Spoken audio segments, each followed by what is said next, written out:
Ferdinand Magellan was the man who proved that the world was round. Ferdinand Magellan showed extraordinary courage by setting out to sail around the globe when there were still many who believed the world was flat and that he would fall off. Magellan was born in Sabrosa, Portugal around 1480 and studied navigation at an early age.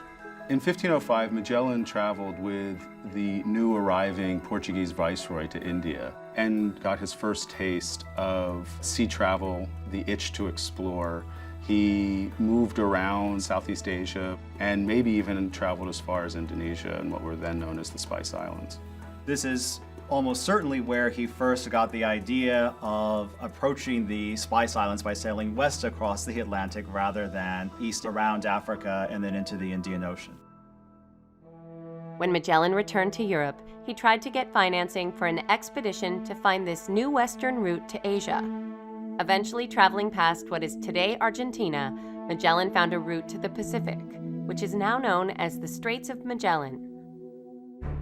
Crossing into the Pacific, what Magellan had expected would be a relatively brief voyage to reach the eastern coast of Asia.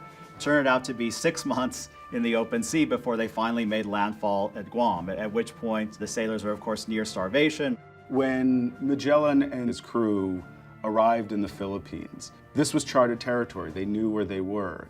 While still in the Philippines, Magellan was killed by a poisoned arrow on April 27, 1521, in a battle with the locals. His crew continued on without him, and finally reached Spain in September 1522, thus definitively proving that the world is round.